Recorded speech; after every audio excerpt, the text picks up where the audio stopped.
Olá pessoal, tudo bem? Sejam muito bem-vindos e bem-vindas. Eu sou o Paulo Rossetti e esta é a playlist Artigos Comentados em Odontologia. Esta semana, 3 trabalhos científicos. O primeiro é na área de prótese dentária. Vamos falar sobre se existem ou não diferenças entre resinas pré-fabricadas, usináveis via CAD/CAM, e as resinas trabalhadas por impressão 3D, onde a gente parte de uma resina que está num tambor líquido. Ela vai sendo lentamente aquecida, polimerizada até se tornar um objeto sólido, ou seja, a nossa restauração. Muito bem, o que esses pesquisadores aí, por coincidência, no Brasil, fizeram com essas resinas? Testaram se é possível dar acabamento e polimento e chegar ao mesmo nível de rugosidade superficial, comparando uma resina pré-fabricada em CAD/CAM, que tem um nível de acabamento, e uma resina impressa 3D. Mas será que é possível fazer isso? A pesquisa parte de barras retangulares, é um estudo feito em laboratório, são 4 grupos testados aí. Temos um grupo controle onde nada foi realizado, pura e simplesmente, depois um grupo onde só foi dado acabamento, um terceiro grupo onde só foi dado polimento, e para terminar um quarto grupo que recebeu acabamento e polimento. Detalhe, todos os acabamentos aqui foram dados com uma ponta diamantada e os polimentos com um kit sequencial de instrumentos específicos para polimento. É óbvio que para fazer esse tipo de estudo você vai precisar das imagens, como vocês estão vendo aí, que é a imagem do perfil da resina ou da sua rugosidade superficial. É nada mais nada menos que a diferença entre os picos e os vales, né? As imperfeições que existem na superfície da resina. Essas imagens são comparadas antes e depois do envelhecimento, porque elas foram envelhecidas aqui também. É um protocolo onde se testa frio e quente durante um determinado período de tempo. E para terminar, colônias fúngicas de Candida albicans foram depositadas sobre essas superfícies, especialmente naquelas que receberam polimento, acabamento ou polimento e acabamento. O que foi verificado nesse estudo, que é importante para a gente do ponto de vista clínico? As resinas 3D precisam de acabamento e polimento. Não dá para fazer só acabamento e também não dá para fazer só polimento, justamente porque não se consegue chegar no mesmo nível de rugosidade superficial de uma resina pré-fabricada. Esse é o ponto número 1. O ponto número 2 é que a Cândida não consegue saber se a resina é pré-fabricada ou se ela é 3D. O número de micro-organismos nas superfícies, com ou sem polimento, acabamento, sempre foi o mesmo. E para fechar, a resistência mecânica de uma resina pré-fabricada é maior do que a de uma resina impressa 3D.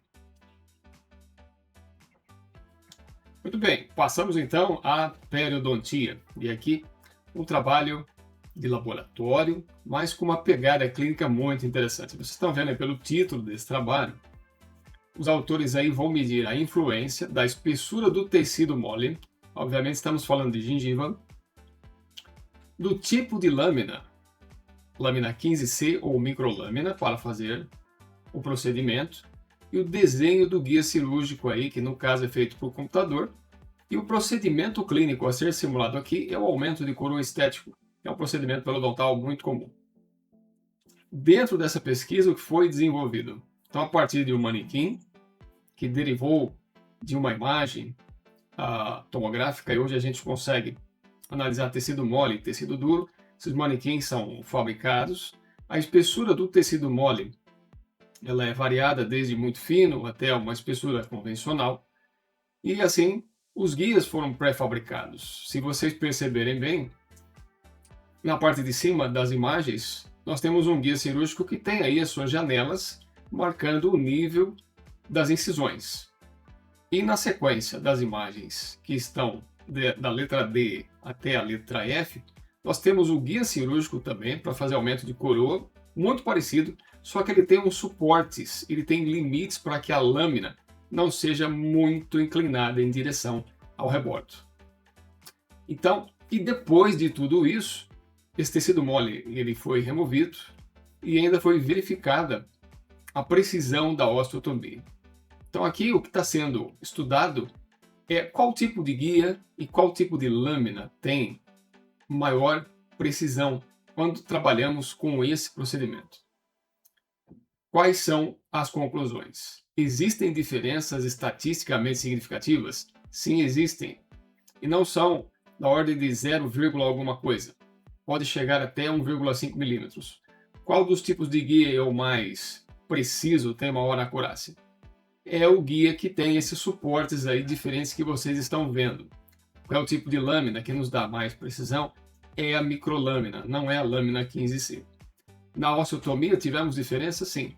Tivemos algumas diferenças aí entre 0,8 e 1,5 milímetros. Então, por enquanto, de tudo que nós sabemos, se vocês forem realizar um procedimento de um aumento de coroa clínica estético e ter um guia feito no computador, trabalhem com uma microlâmina e tentem fazer esse suporte aí para que a inclinação seja uniforme ao longo de toda a linha de incisão que vocês tiverem. E não se esqueçam, se vocês quiserem consultar esse trabalho, o número o identificador está no rodapé desse slide. Muito bem, chegou a hora de fecharmos aí a nossa semana com o trabalho de implantodontia.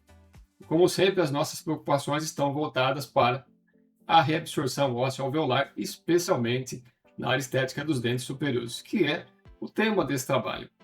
Efeitos da reabsorção alveolar no osso palatino, na taxa de falha dos implantes e na região estética da maxila. Esse é um estudo retrospectivo baseado em imagens por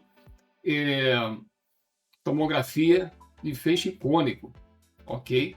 O que os pesquisadores fizeram aqui? Eles foram na clínica, trabalharam com banco de dados, levantaram aí um número significativo de pacientes para verificar uma coisa muito interessante. Será que a espessura do osso palatino é um indicador de perda óssea no futuro em relação aos implantes? Veja o que é interessante, apesar das limitações desse trabalho sendo um estudo retrospectivo, o número que aparece aqui nos diz que, se na região apical dos implantes, na área palatina, se essa espessura for menor que 5,76 milímetros, 5,7, os implantes correm um grande risco de começar a perder osso. Esse é o recado principal desse trabalho. Se vocês quiserem mais detalhes, basta acessar o indicador eletrônico, é só copiar e colar, jogar no seu computador e vocês terão acesso aí a grande parte desse trabalho. Então fica aqui, essa é a nossa semana. Muito obrigado por assistir ao vídeo.